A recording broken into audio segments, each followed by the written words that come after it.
자, 오늘 제목이 저항할 수 없는 쓰레기입니다. 이거 칼빈주의를 아는 사람들은 뭘 제가 빗대서 빚고 왔는지 알 겁니다. 빚고 왔다?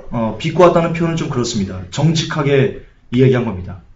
칼빈의 5대 교리 중에 우리가 그동안 갑자기 또 튤립 교리 생각이 또 갑자기 안 나는데 그 중에 하나가 뭐냐면 저항할 수 없는 은혜가 있습니다. 이겁니다. 나는 정말 하나님이 싫어요. 난 믿기 싫어. 난 목에 칼이 닿아도 난 하나님을 믿기 싫어. 그럼에도 불구하고 하나님께서 그 영혼을 선택하셨다면 저항할 수 없는 은혜를 그에게 주어가지고요. 그가 저항할 수 없어요. 이 은혜를 예수 그리스도 나는 정말 믿기 싫은데 하나님께서 선택했기 때문에 그를 구원해야 되기 때문에 그가 내가 예수 그리스도를 믿지 못하게 하는 그 마음을 무너뜨리는 거예요. 강권적으로. 내가 저항할 수 없도록. 그래서 믿음을 막 부어가지고 은혜를 막 주어가지고 걔가 주님이 살아계셨군요 라고 고백할 수 없게 만든다. 이게 저항할 수 없는 은혜입니다. 제가 뭐라고 붙였습니까? 제목을 저항할 수 없는 쓰레기입니다. 쓰레기입니다. 오늘 그게 쓰레기라는 것을 제가 그냥 김준서 또 자극적으로 그러네. 자극 아닙니다. 사실을 사실대로 여러분들에게 말씀드렸을 뿐입니다. 제가 증명해 드릴 겁니다. 이게 쓰레기라는 것을. 저항할 수 없는 칼빈주의에 저항할 수 없는 은혜가 쓰레기라는 것을 제가 정말 100% 여러분 확실히 이해할 수 있도록 납득할 수 있도록 설명을 해드리겠습니다. 자, 먼저 칼빈주의들의 주장을 좀 보겠습니다. 저항할 수 있는 은혜에 대해서. 다 유명한 신학자입니다. 팔머, 스펜서, 웨스트민스터 신앙고백. 지금 교회에서 웨스트민스터 신앙고백으로 교리문답 공부 많이 시킵니다. 아주 많이 시킵니다. 좀 보겠습니다. 저항할 수 없는 은혜가 의미하는 모든 것은 그의 성령을 사람들의 삶 가운데 역사하도록 보내사 확실하고 틀림없이 악한 백성에서 선한 백성으로 변화시키는 것이다. 팔머가 얘기했고요. 하나님께서 영원 전에 그의 아들에게 주신 것은 하나님의 뜻이기 때문에 그들은 구원받아야만 한다. 머스트입니다. 구원받아야만 한답니다. 하나님께서 주권적인 은혜로 확실히 그렇게 하실 것이기에 택함받은 자들은 저항할 수 없이 그리스도를 찾게 될 것이다. 스펜서가 얘기했고요. 그 유명한 웨스트민스터 신앙 고백입니다. 택함을 받지 못한 다른 사람들은 비록 말씀의 전파를 통하여 부름을 받고 성령의 전반적, 일반적 역사를 어느 정도 받더라도 그들은 결코 그리스도에게 참으로 돌아오지 않으며 따라서 구원을 얻지 못한다. 무슨 뜻입니까? 복음을 들어도, 복음을 전달받아도 택함받지 못하면 구원을 받지 못한답니다. 복음을 들어도.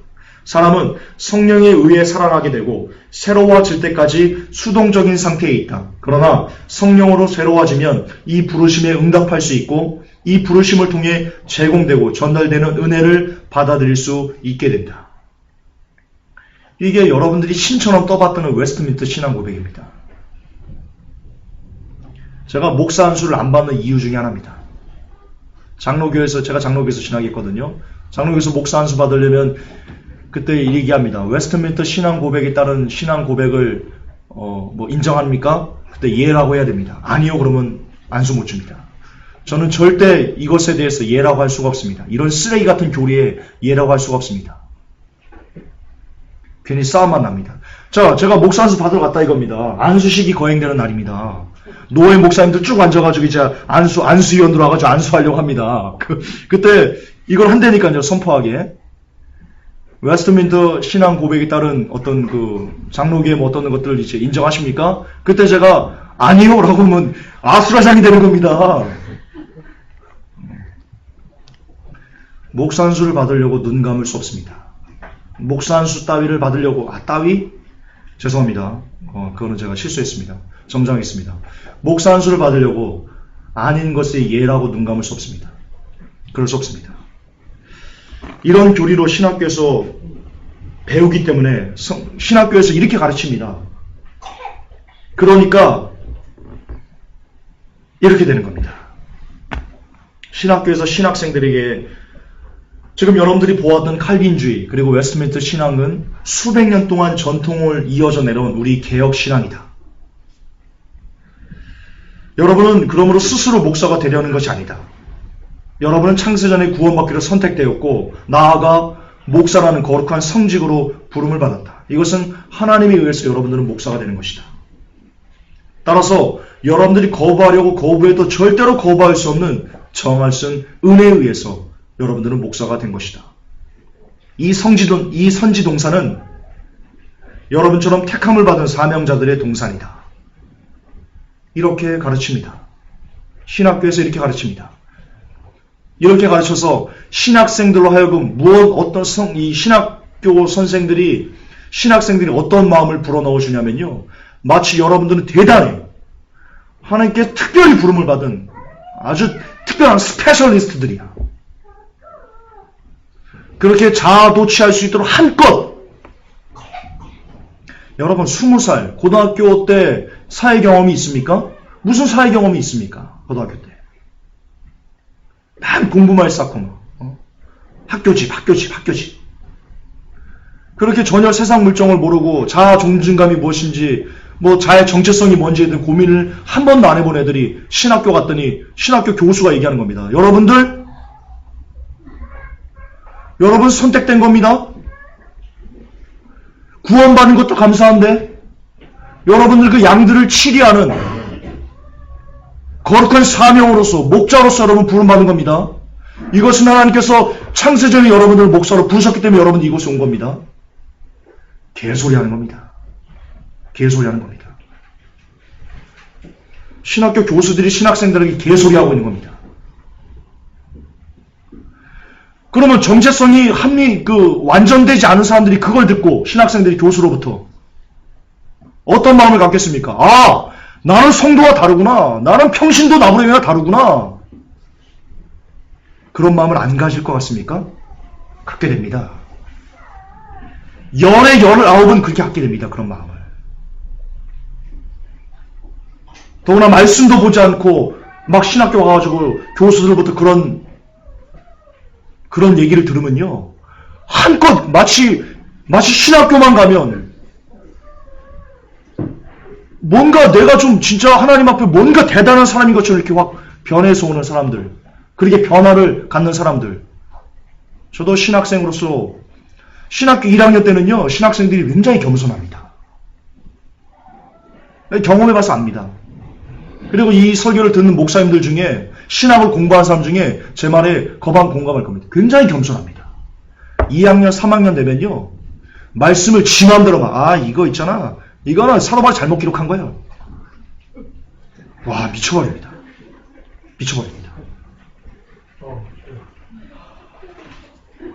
4학년만 딱 되면요. 믿음을 떠납니다.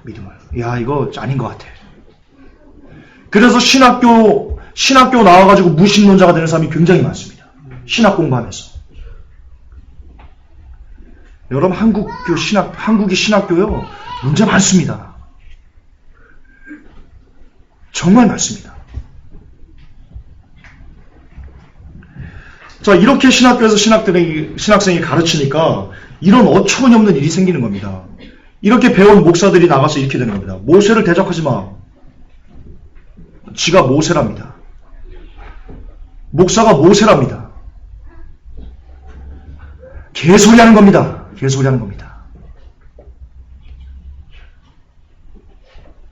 감히 기름 부음을 받은 종에게 함부로 해? 개소리 하는 겁니다. 목사를 잘 섬겨야 복을 받는다? 개소리 하는 겁니다. 순종이 제사보다 낫다고 했어. 감히 목사의 말에 토를 달아? 나는 창세전에 여러분들 담임 목사로 부름을 받은 선택된 여러분의 목자입니다. 순종하세요. 다 개소리 하는 겁니다. 싸구리. 하나도 맞지 않습니다. 성경적으로. 하나도 맞지 않습니다.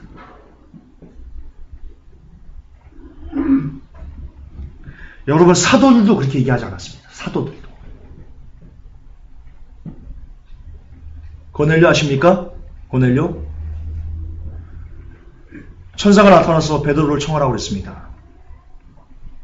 베드로가 왔습니다. 고넬료가 무릎 꿇었습니다. 베드로가 뭐라고 합니까? 일어나라. 나도 사람이다. 근데 지금은요? 지금 목사들은 양국교회 무릎 안 꿇으면요, 어허, 기름 부음 받은 종에게 무릎을 안 꿇어? 건방지구만. 감히 목사 말을 토를 다뤄 대적해? 3대가 멸망할 거야.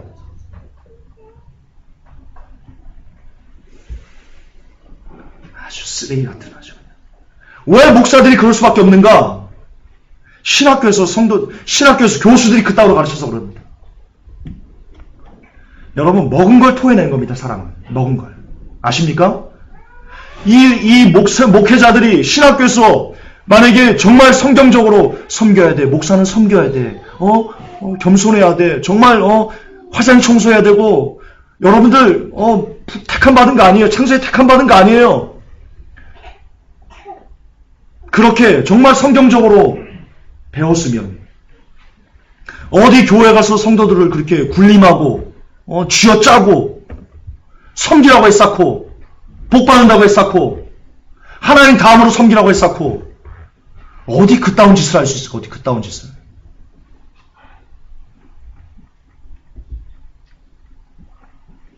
그걸 배웠기 때문에, 신학교에서 배웠기 때문에 자기도 모르게 쏟아내는 겁니다. 물론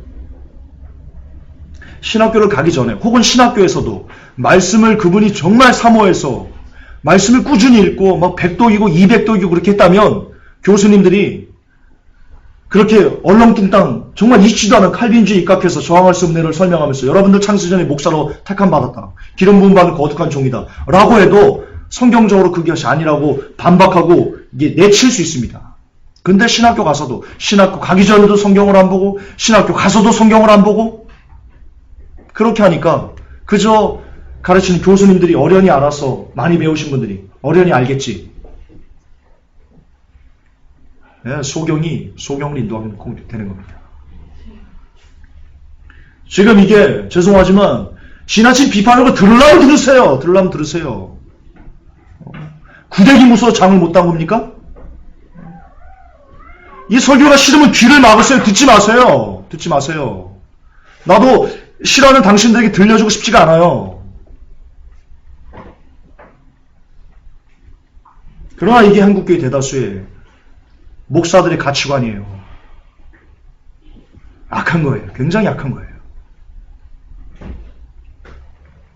따라서 칼빈주의만 없었다면, 정말 얘만 없었다면, 얘 칼빈만 없었다면 신학교에서 신학생들에게요, 여러분 창세전에 정할 수 있는 은혜에 입각해서 여러분들 목사로 부르심을 받은 겁니다. 그 따위 얘기할 수 없습니다. 왜? 성경적이지 않으니까요.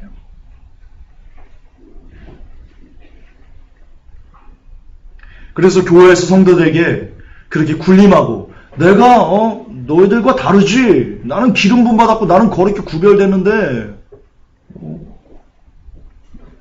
그따위 소리 할 수 없습니다. 그렇게 자행되는 참담한 일들은 현저히 사라질 것입니다.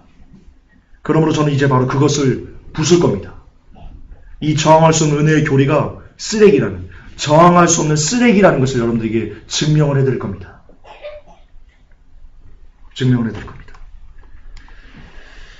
자, 칼빈주의자들이 저항할 수 없는 은혜를 이야기하는 이유가 있습니다. 의지가 완전히 죽었다.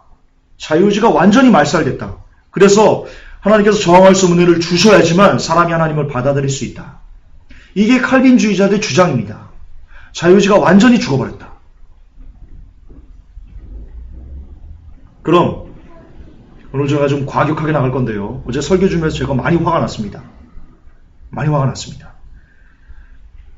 그럼 이 칼빈 나부레이가 아닌 성경은 어떻게 말하고 있는지 한번 봅시다. 신명기 30장 15절부터 20절입니다.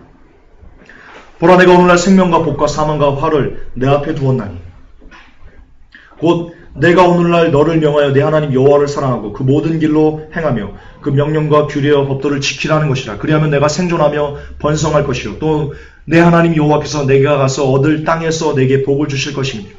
그러나 내가 만일 마음을 돌이켜 듣지 아니하고 유혹을 받아서 다른 신들에게 절하고 그를 섬기면 내가 오늘날 너에게 선언하노니 너희가 반드시 멸망할 것이라. 너희가 요단을 건너가서 얻을 땅에서 너희의 날이 장구치 못할 것이니라.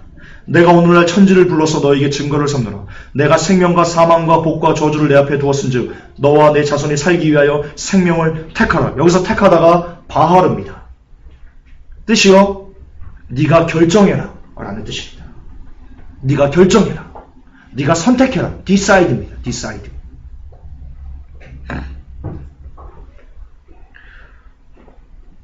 자유의지가 완전히 말살돼서 하나님께 저항할 수 없는 은혜를 부어야지만 그 사람이 반응할 수 있다면 도대체 이스라엘 백성들은 뭐라는 말입니까?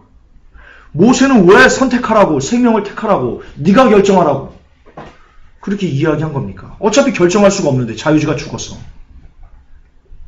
여호수아 24장 15절입니다. 만일 여호와를 섬기는 것이 너에게 좋지 않게 보이거든 너희 열조가 강 저편에서 섬기던 신이든지 혹 너희에 거하는 땅 아모리 사람의 신이든지 너희 섬길 자를 오늘날 택하라. 역시 바알입니다. 네가 결정해라. 나와 내 집은 여호와를 섬기겠노라. 여호수아는 열왕기상 18장을 보면요, 엘리야가 이렇게 얘기합니다. 엘리야가 모든 백성에게 가까이 나아가 이르되 너희가 어느 때까지 두 사이에서 머뭇머뭇하려느냐. 여호와가 만일 하나님이면 그를 쫓고 바알이 만일 하나님이면 그를 쫓을지니라니 백성이 한 말도 대답지 아니하느냐. 엘리야가 지금 뭐라고 얘기하는 겁니까? 야, 바알과 하나님 사이에서 머뭇머뭇 언제까지 할 거야? 하나님이면 하나님 택하고, 하나님이 하나님이면 하나님 택하고, 바알이 하나님이면 바알을 택해. 너희들이 선택해. 머뭇머뭇 하지 말고.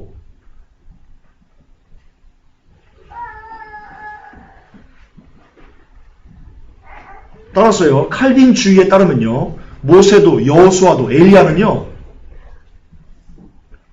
칼빈주의를 몰라서요, 성경이 무지한 사람들인 겁니다. 칼빈이 지금 그렇게 얘기하는 겁니다. 아, 모세 무지해서 그래. 여호수아 무지해서 그래. 엘리야? 아, 성경을 잘 몰라서 그래. 그러니까 자유의지가 있다고 얘기를 하는 거야. 지금 그 짝입니다. 그 짝입니다. 지금 모세도 여호수아도 엘리야도 백성들에게 너희의 의지로 양당간의 결정을 내리라 라고 지금 촉구하고 있습니다. 강조하고 있습니다. 칼빈주의 입장에서요, 이들의 발언, 모세와 여호수아, 엘리야의 발언은요, 무식한 겁니다. 왜? 자유의지가 죽었는데 어떻게 결정해요, 우리가? 스스로 어떻게 결정하냐고요.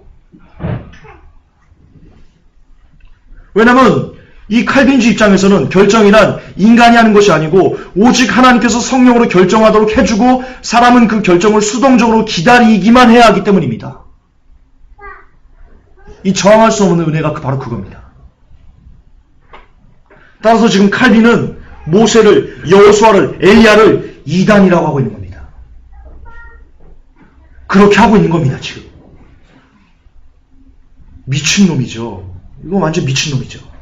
칼빈 미친놈입니다, 여러분. 정신 차리세요. 칼빈은 미친놈입니다. 욕이 아닙니다.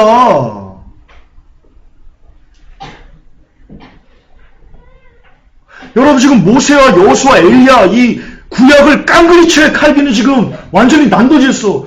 야, 그거 구약? 야, 창세기부터 지금 얘네, 야, 이거 다 쓰레기야, 이거 다 버려버려. 인간의 자유의지가 어딨어? 뭘 선택하기에는. 하나님께서 강권적 역사이지만 사람들이 결정할 수 있는 거지. 야, 이거 모세 찢어버려. 모세 찢어버려, 이거. 칼빈이 지금 이따위로 얘기하고 있는 겁니다. 여러분, 논리적으로 제 말이 맞아요. 좀 눈 좀 떠요, 좀 목사님들.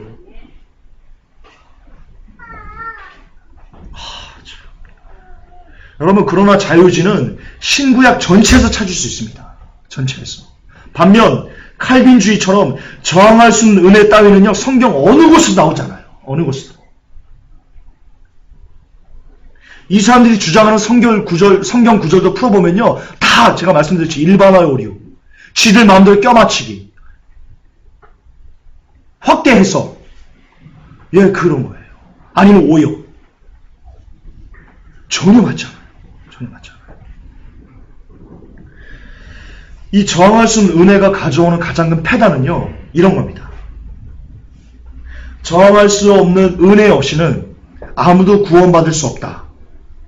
이것이 핵심 논리인데요. 이것이 가져온 패단은요, 구원의 문을, 복음 전도에 대한 필요성을 막아버리는 겁니다. 아무리 복음을 전해도요, 그 사람이 선택되지 않아서 하나님께서 저항하는 은혜를 부어가지고 그를 바꾸지 않으면 그는 복음을 아무리 들어도요, 아무리 교회를 열심히 다녀도 그는 구원받을 수 없어요. 믿을 수가 없기 때문에. 뒤에 나옵니다. 뒤에 나옵니다. 자, 은혜를 거부하거나 받아들이도록 영혼의 문을 열게 하거나 이미 받은 은혜를 이용하거나 할 능력이 인간에게 있다고 하면서 구원의 과정상에 있어서 인간의 능력을 인정하는 일은 칼빈주의에 위배된다. 와필드가 얘기하는 겁니다. 그런데 자유의지가 여러분 하나님께서 인간에게 부여주신 힘입니다. 힘이라 말하는 좀 그렇지만 어쨌든 하나님께서 주신 능력입니다. 하나님이 그렇게 하셨습니다. 하나님께서 그런 능력을 인간에게 주셨습니다. 자유의지를. 근데 하나님이 주신 것을 쓰지 않으면 어떻게 하라는 얘기입니까? 그것은 오히려 하나님을 기만한 겁니다. 만드신 목적에 따라서 우리가 살지 않도록 막는 겁니다. 이거 아주 악한 겁니다. 와필드가. 대단히 악한 말을 지금 하는 겁니다.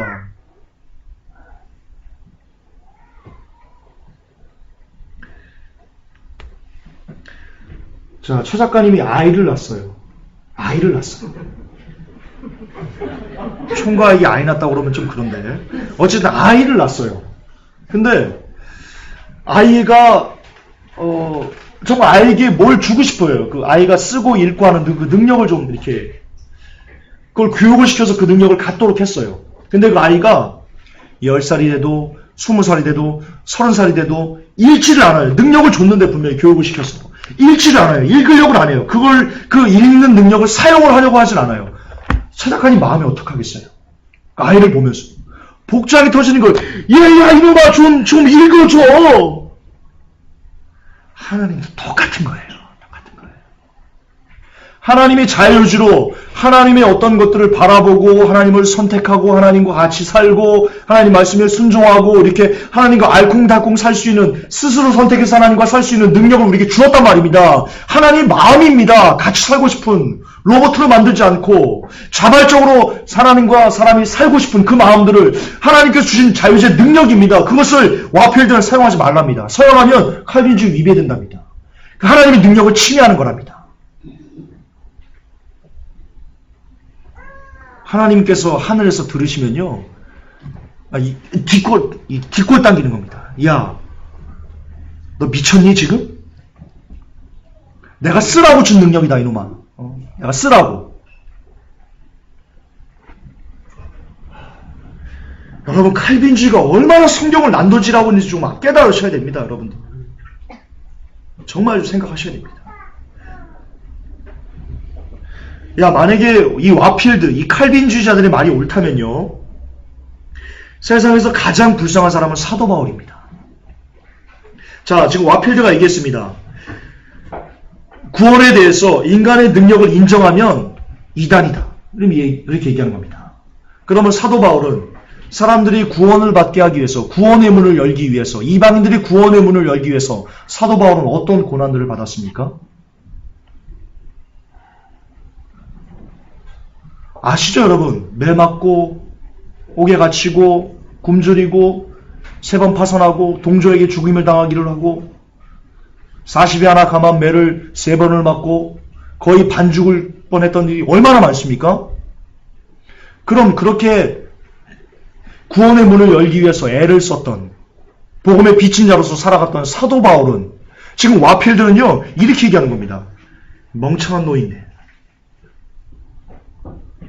지금 칼빈주의자는 사도 바울 보고 이 멍청한 노인네라고 하는 겁니다. 왜냐? 구원에 있어 인간의 능력을 인정하면 안 되기 때문입니다. 사도 바울의 그 노력을 인정하면 안 되는 겁니다. 칼빈주의 입장에서는. 어리석은 겁니다. 사도 바울이. 지금 그렇게 얘기하고 있는 겁니다. 사도 바울에게 악담을 품고 있는 겁니다. 이 멍청한 노인네라고. 와필드가. 칼빈이. 이게 칼빈주의 실체입니다, 여러분. 제가 왜 그토록 칼빈과 싸우려고 하는지 우리 이해하셔야 됩니다.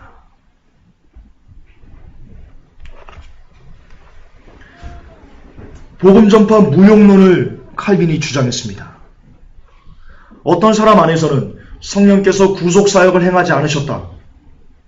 버리셨다는 얘기입니다. 창세전에 버리기를 유기했다는 뜻입니다. 인간은 영적으로 죽었기 때문에 복음을 통한 외부적 초청을 듣고 또 하나님의 말씀을 스스로 수십 번 읽는다 할지라도 결코 예수 그리스도를 믿을 수가 없다.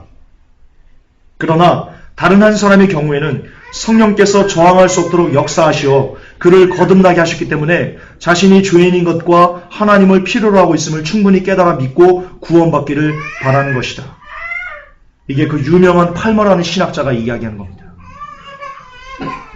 아무리 복음을 들어도 구원받을 수가 없답니다. 자, 그럼 성경은 뭐라고 얘기합니까? 사도행전 2장 14절에 베드로와 열한 사도가 같이 서서 소리를 높여 가로되 유대인들과 예루살렘에 사는 모든 사람들아 이 일을 너희로 알게 할 것이니 내 말에 귀를 기울이라. 36절에 그런즉 이스라엘 온 집이 정령할지니 너희가 십자가에 못 박은 이 예수를 하나님이 주와 그리스도가 되게 하셨느니라 하니라. 저희가 이 말을 듣고 마음에 찔려 베드로와 다른 사도들에게 물어가로되 형제들아 우리가 어찌할꼬 하거늘. 여러분, 이 무리가 성령 받았습니까? 자, 베드로 사도가 유대인들에게 얘기하는 겁니다. 너희들이 죽인 예수가 메시아였어. 너희들이 기다려온. 그러자 이 말을 듣고 마음에 찔림이 왔습니다. 성령님께서 강권적으로 역사하신 겁니까? 그들의 의지가 반응한 겁니다. 의지가. 하나님께서 주신 자유의지가 반응해서 사도들에게 물은 겁니다. 우리가 어찌할꼬 하거늘. 그러자 38절에 베드로가 가로되 너희가 회개하여 각각 예수 그리스도의 이름으로 세례를 받고 죄사함을 얻으라. 그리하면 성령을 선물로 받으리라. 자, 성령을 안 받았습니다. 사도 베드로는 그렇게 묻는 사람들에게 얘기합니다. 너희들 회개하고 예수를 믿으면 성령님을 받을 것이다. 자, 성령을 안 받은 상태에서 베드로에게 얘기합니다. 우리가 어찌할꼬. 자, 팔모가 뭐라고 얘기합니까? 외부적 초청을 듣고 하나님의 말씀을 스스로 수십 번을 읽는다 할지라도 결코 예수 그리스도를 믿을 수 없다. 베드로 뭐라고 합니까? 얘기했더니 반응 어떻게 나타납니까? 우리가 어찌할꼬? 이래도 모르시겠습니까?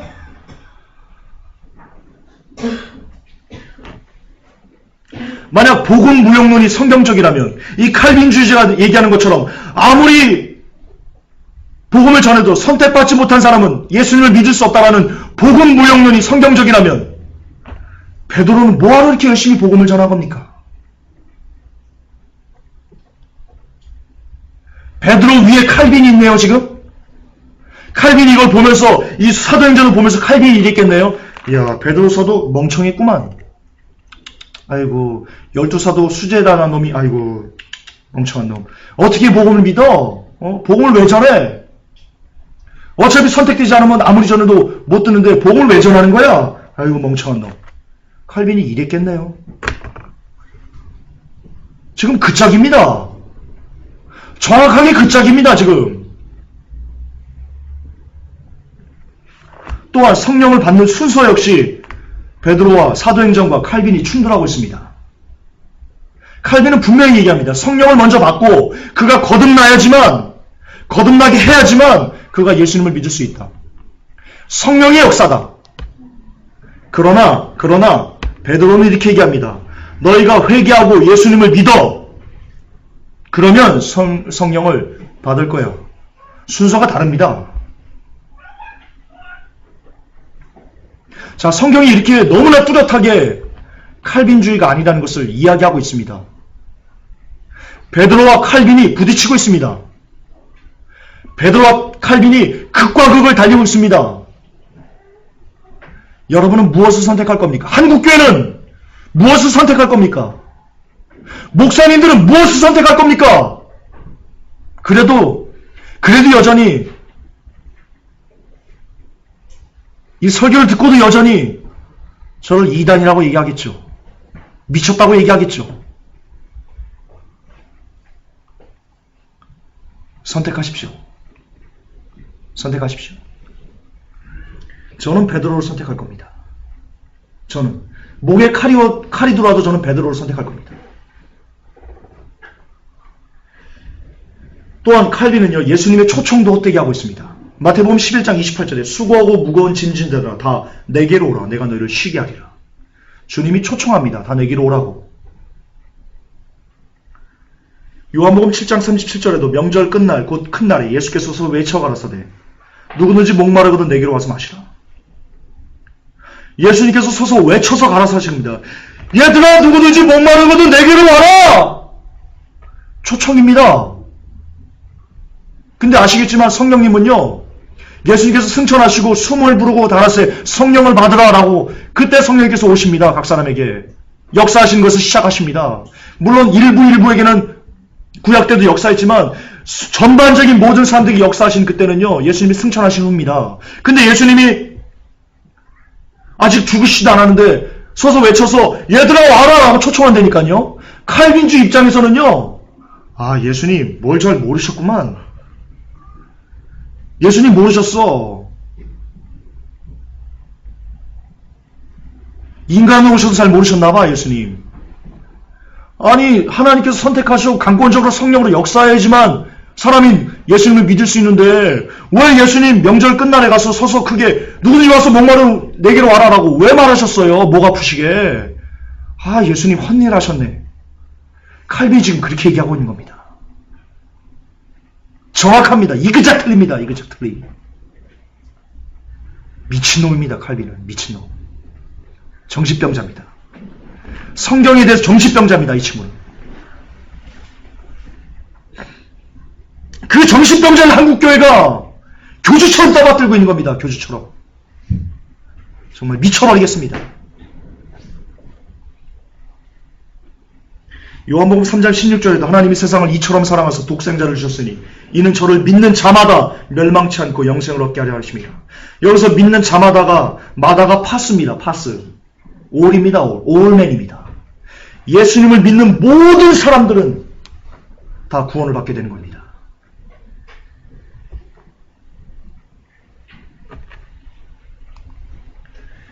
여러분 루터를 에라스무스가 훈계했습니다. 이 자유의지 논쟁이 있었거든요. 자유의지에 대한 논쟁. 루터는요, 자유의지가 완전히 죽었다. 칼빈주의와 똑같이 그렇게 얘기를 했습니다. 하나님께서 강권적으로 역사해야지만 구원 얻을 수 있다. 여러분 죄송합니다. 루터도 그렇게 올바른 성경 해석을 갖고 있는 신학자가 아니었습니다. 로마 가톨릭은 다 그렇습니다. 여러분 그렇게 보셔야 됩니다. 로마 가톨릭 그 신부였지 않습니까? 루터가. 에라스무스가 이렇게 훈계했습니다. 루터에게. 만일 모든 사람들에게 명령한 것들을 행할 능력이 없다면 성경에 수없이 나오는 모든 권고들은 물론이고 모든 약속들과 경고들, 충고들, 책망들, 확언들, 축복들, 저주들과 이것들과 함께 사용되어야만 하는 모든 형태의 가르침들은 아무 쓸모가 없어지고 만다. 만일 모든 사람들에게 명령한 것들을 행할 능력이 없다면 에라스무스가 이렇게 하는 겁니다. 만일 모든 사람들에게 하나님께서 명령한 그것들을 사람들이 행할 수 있는 능력이 없다면 성경은 쓰레기다. 지금 에라스무스가 그렇게 얘기하는 겁니다. 루터에게.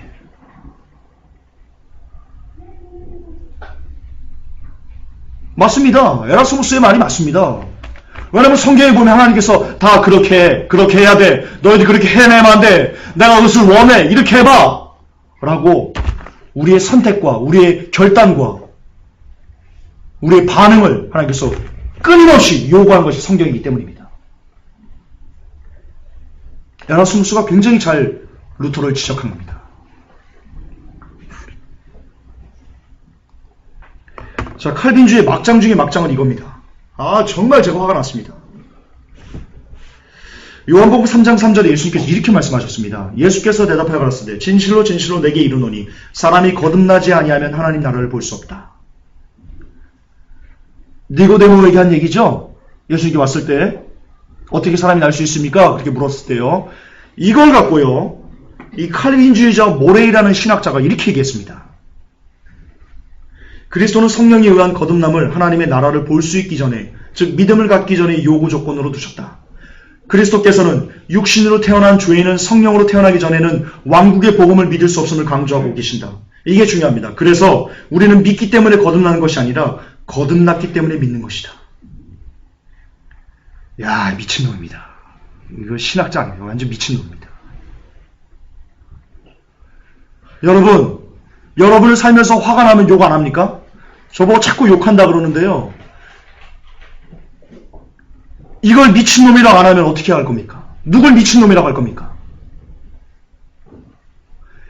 우리는 믿기 때문에 거듭나는 게 아니고 거듭났기 때문에 믿는 거랍니다. 요한복음 3장 3절을 갖고 이게 미친 사람 아닙니까?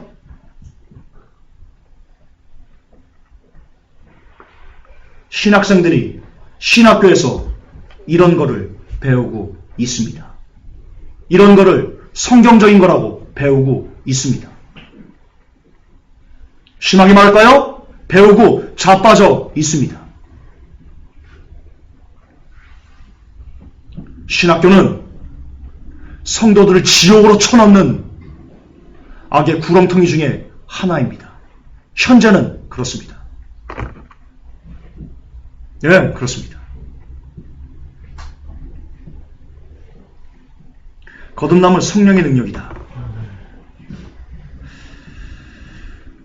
예수님께서 대답하여 가라사대 진실로 진실로 내게 이르노니 사람이 거듭나지 아니하면 하나님 나라를 볼 수 없느니라.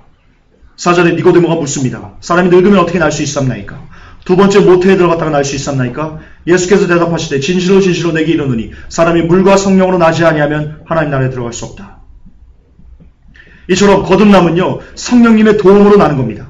그럼 성령님은 누구에게 임하십니까? 성령님은 누구에게 임하십니까?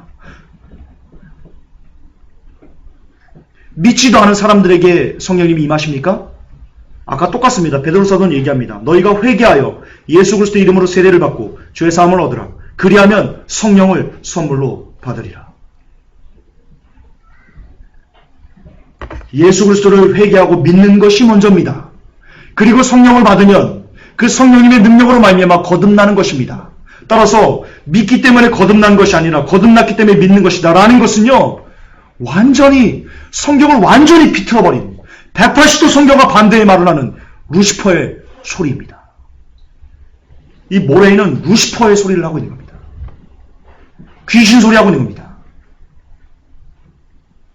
칼빈주의는요 지금 귀신 소리 하고 있는 겁니다. 귀신 신나라 까먹는 소리 하고 있는 겁니다. 칼빈주의는.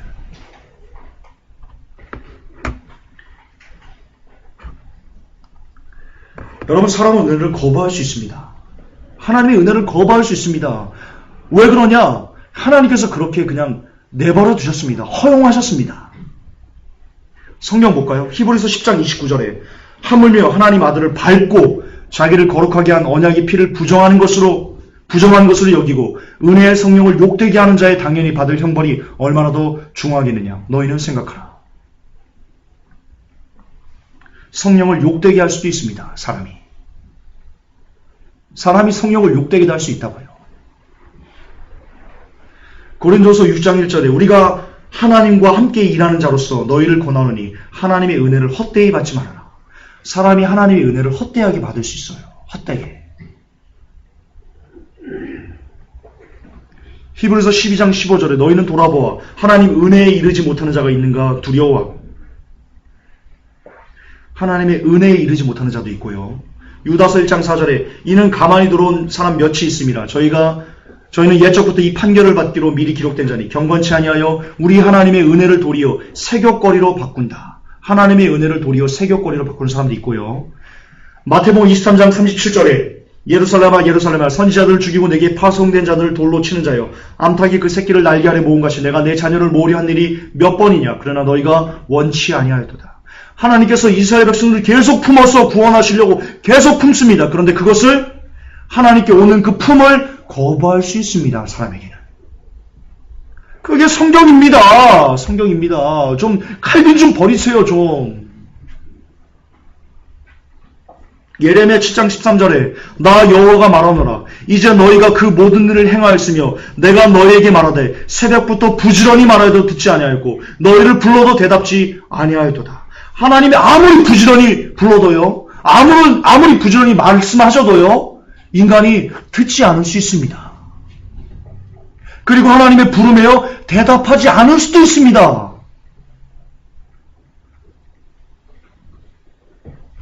성경이 그렇게 얘기하고 있습니다. 그러므로 지옥은요, 인간의 책임인 겁니다. 저항할 수 없는 은혜라면요, 지옥을 보내시는 것이 하나님의 책임이어야 됩니다.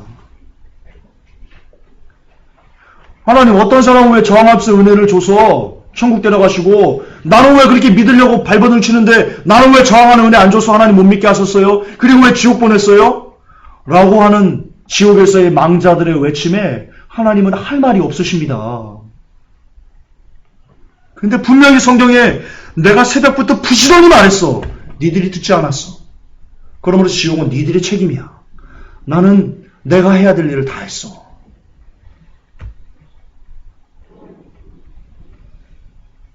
이젠 깨어나야 됩니다. 이젠 깨어나야 됩니다. 잠언에도요. 내가 불을 치러 너희가 듣기 싫어했다. 내가 손을 펼치라도 너희 돌아보지 않았어. 내가 아무리 교훈을 줘도 너희가 그 교훈을 멸시했고 나의 책망을 받지 않았어. 그러니까 너희들이 그렇게 나를 멸시하고 나를 거부했으니까 너희가 재앙을 만날 때 내가 웃을 것이야. 그 재앙이 너희들의 책임이야.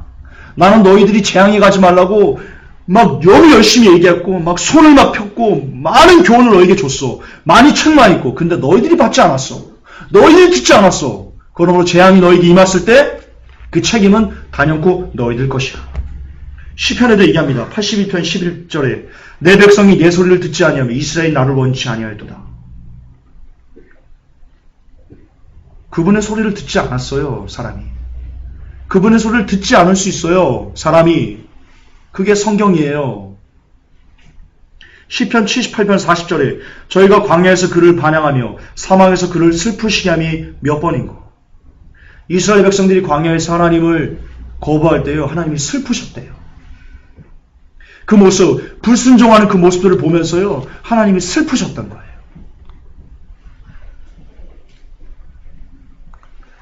그렇게 사람은 하나님을 슬프게 할 수 있는 존재예요.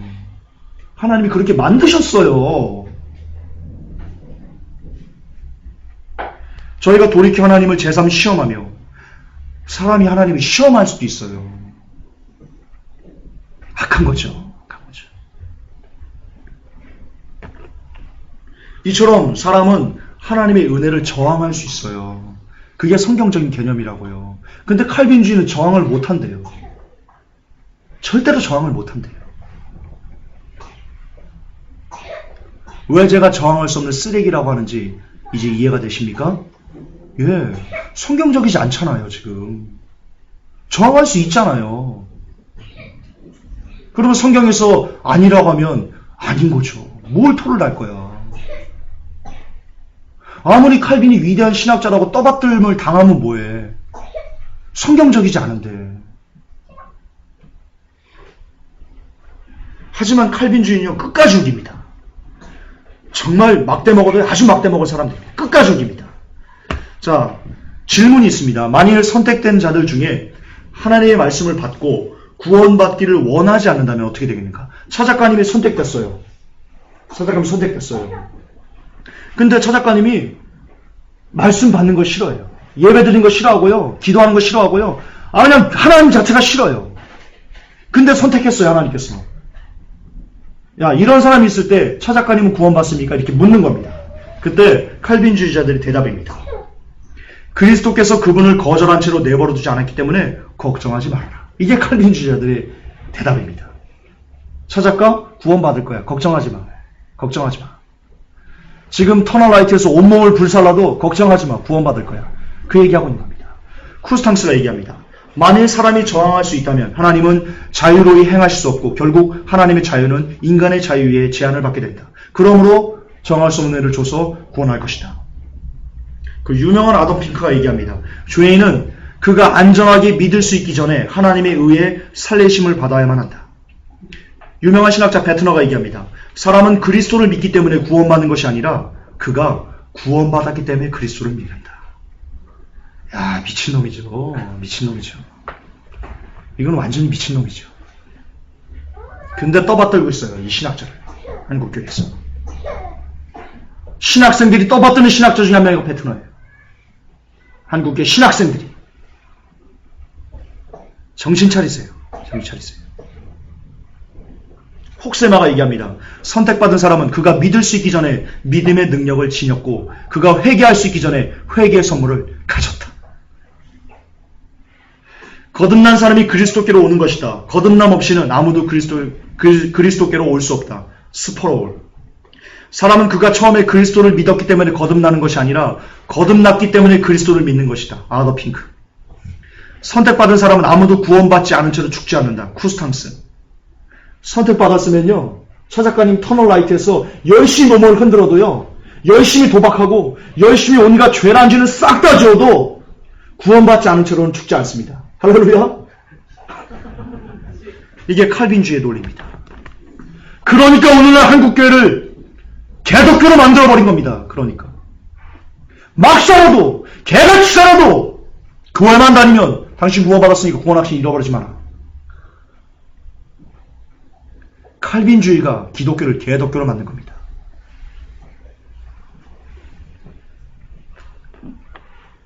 복음은 거듭남의 수단이 아니고 복음은 이미 생명을 가진 자를 위한 것이다.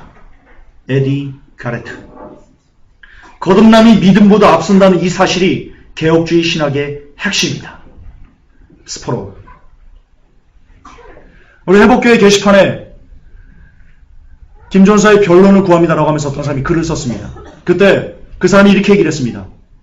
왜 김전사의 글에 대해서 내가 이의를 제기하냐면 김전사가 수백 년 동안 이어내려왔던 개혁주의 신앙의 전통을 한마디로 쓰레기라고 매도하기 때문에 거기에 대해서 거룩한 분노가 일어서 내가 김전사에게 반론을 제기하는 것이다 라고 하면서 글을 썼습니다. 자, 성도님 혹시 듣고 계십니까? 성도님이 그렇게 수백 년의 전통이라고 얘기하는 그 개혁주의의 모태가 바로 이겁니다. 거듭남이 믿음보다 앞선다는 이 사실이 개혁주의 신학의 핵심이다. 개쓰레기입니다. 의부는 개뿔이 얼굴입니까? 정신 차리세요. 한국교회가 수백 년 동안 떠받듯이 매도왔던 개혁신학의 그 본질이 바로 반기독교적인, 반성경적인, 하나님을 슬프게 하고 영혼들을 지옥으로 보내는 종교개혁은 개혁의 종교개혁입니까? 이 땅에 무슨 종교개혁이 났단 말입니까? 종교개혁은 일어난 적이 없습니다. 종교개혁은 이 땅에 일어난 적이 없습니다. 아셔야 됩니다. 깨달으셔야 됩니다. 한 번도 이 땅에 종교개혁은 일어난 적이 없습니다. 종교개혁은 사기입니다. 사기. 사기입니다. 종교개혁은. 여전히 우리는 로마 카톨릭 휘하에서 영혼들이 지옥 가듯이 여전히 우리는 칼빈주의 아래에서 지옥 가고 있는 겁니다. 이 땅에 종교개혁은 일어난 적이 한 번도 없습니다. 한 번도 없습니다. 이게 개혁주의 신앙의 전통이라는데, 이게 핵심이라는데, 거듭남이 믿음보다 앞선다는 사실이 개혁주의 신앙의 핵심이라는데 무슨 종교개혁이 일어났다는 말입니까?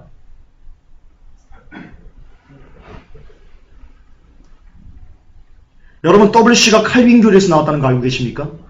모르셨죠?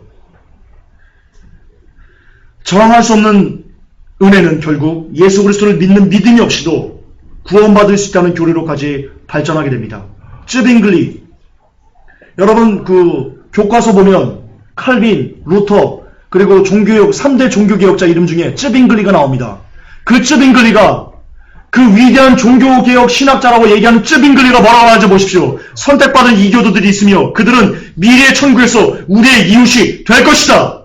이게 종교개혁의 실체였습니다. 개소리하는 사람들! 여러분 다 속아온 겁니다. 교과서에서. 우리는 다 속은 문화에서 그동안 지내왔던 겁니다. 사단의 마수에서, 루시파의 현혹임에서 우리는 다 지옥 백성이었습니다. 그게 마지막 때 열어지는 것뿐입니다. 쯔빙글리 미친놈입니다. 미친놈. 위대한 종교신학자가 아니고요. 선택받은 이교도들이 있다. 그들은 미래에 우리의 천국에서 우리의 이웃이 될 것이다. 이게 실체입니다. 실체. 종교개혁이에요.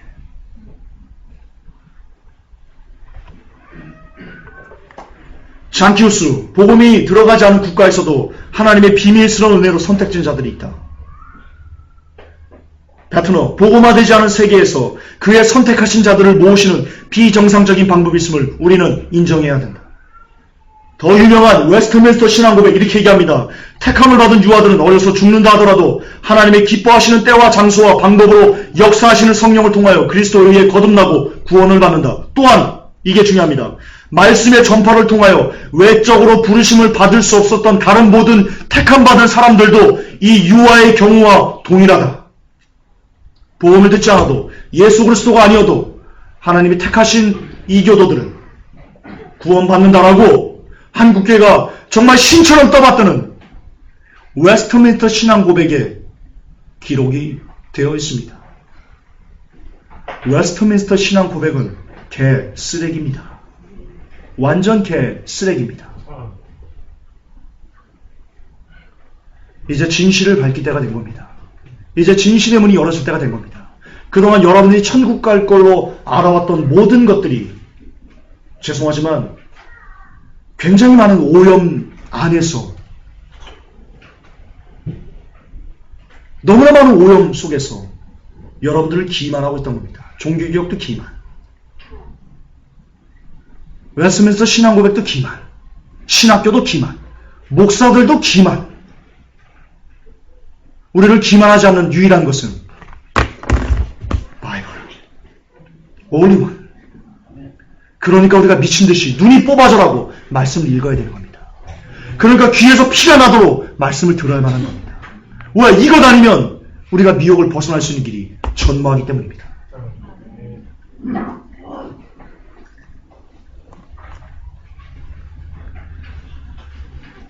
그러므로 WCC의 그게 뭡니까? 이 교도들에도 구원이 있다. 예수 그리스도를 믿지 않아도 구원이 있다. 그게 WCC의 교리지 않습니까? 어디서 나온 겁니까? 예, 칼빈주의에서 나온 겁니다. WCC의 그 뿌리가 실은 칼빈주의였던 겁니다. 장로교에서 그렇게 신밭을 떠드는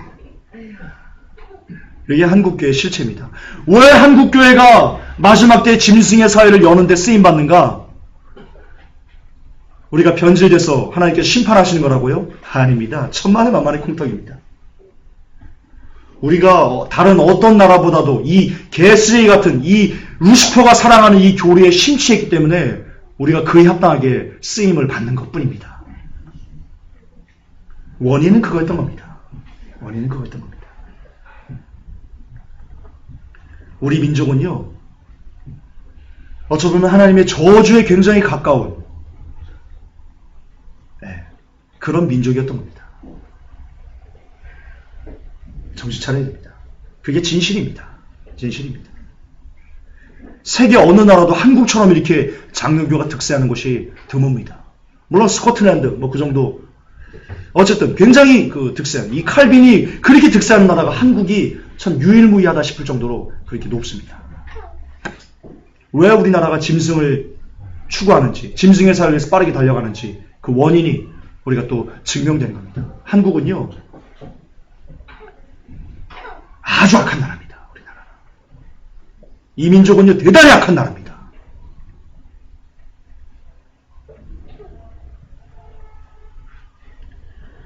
요한복음 8장 24절에 이러므로 내가 너에게 말하기를 너희가 너희 죄 가운데서 죽으리라 하였노라. 너희가 만일 내가 그인 줄 믿지 않으면 너희 죄 가운데서 죽으리라. 예수님을 믿지 않으면 죄 가운데 죽습니다. 요한복음 14장 6절에 예수께서 가라사 내가 곧 길이요 진리요 생명이니 나로 말미암지 않고는 아버지께로 올 자가 없다. 예수님 외에는 아버지께로 올 자가 없다고 얘기하는데, 칼빈주의는 예수님이 아니어도 택함받은 사람들은 하나님께로 나올 수 있다 라고 말합니다. 사도행전 4장 12절에 다른 이로서는 구원을 얻을 수 없나니 천하 인간의 구원을 얻을 만한 다른 이름을 우리에게 주신 일이 없다. 예수 그리스도 외에는 구원이 없습니다. 그것이 성경에서 우리에게 가르치는 바입니다. 그러나 칼빈은 예수 그리스도가 아니어도 구원받을 수 있다라고 이야기하고 있습니다. 다원주의 모태, WCC의 모태, WCC의 뿌리, 칼빈이었습니다. 결론입니다. 제가 다각도로 여러분들이 저항할 수 없는 은혜가 제가 제목에 달한 것처럼 저항할 수 없는 쓰레기라는 것을 제가 다각도로 증명을 했습니다. 더 증명할 필요가 없을 정도로 칼빈주의는 그냥 쓰레기, 그 이상도 그 이하도 아닙니다. 여기에서 제가 쓰레기라고 말하고 미친놈이라고 말하는 것으로 토를 단다면 여러분은 위선자입니다. 위선자입니다. 나아가 그것을 나아가 칼빈주의는 쓰레기를 넘어 영혼을 지옥으로 보내는 루시퍼의 악마의 교리였던 겁니다. 한국교회가 이 루시퍼의 교리를 마치 하나님의 교리인 것처럼 가르치고 있어 신학교에서 오늘도 학생들에게, 아무것도 모르는 철부지들에게 그렇게 주입시키고 있어. 대단히 마음이 안타깝습니다. 서둘러 악의 구렁텅이에서 빠져나와야 되겠습니다. 그러나 이 설교를 듣고도 역시 두 분류로 나눠질 겁니다. 여전히 저를 미쳤다, 이단이다 라고 정죄하는 사람들이 있을 거며, 그러나 반면 정말 성경구조는 옳지 않네 라고 하면서 정말 성경적인 구원을 위해서 칼빈주의를 버리는 사람들이 그렇게 두 분류로 나눠질 겁니다. 제가 칼빈주의 이 실체를 깨는 설교를 하면서 늘 마지막에 여러분들에게 드리는 한 가지 화두는, 선택은 여러분의 몫입니다. 그러나 그 선택에 따른 결과인 천국 또는 지옥은, 그건 역시 여러분 스스로가 가져야 될 몫입니다. 저는 더 이상 명명백백하게 저항할 수 없는 은혜가 저항할 수 없는 쓰레기라는 것을 여러분들에게 설명할 자신이 없습니다. 제가 할 것을 다 드렸습니다.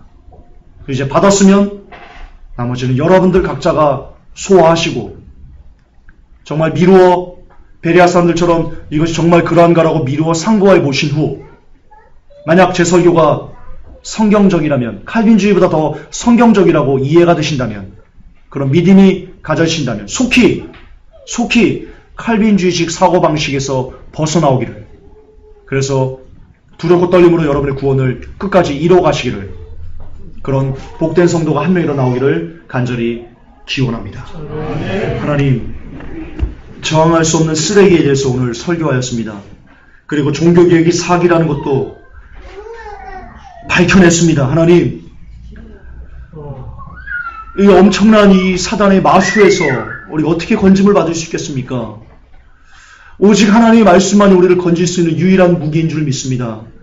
이제 이 설교를 들은 사람들 중에 그동안 그럼에도 불구하고 말씀을 등한시했던 사람들에게 경각심을 하나님 울려주셔서, 정말 말씀뿐이구나, 사람의 말이 아니고 오직 말씀뿐이구나 라고 하면서 말씀으로만 정말 몸부림치면서 기어갈 수 있는, 그 속으로 들어가기 위해서 애를 쓰는 그런 복된 영혼들 되게 하옵소서.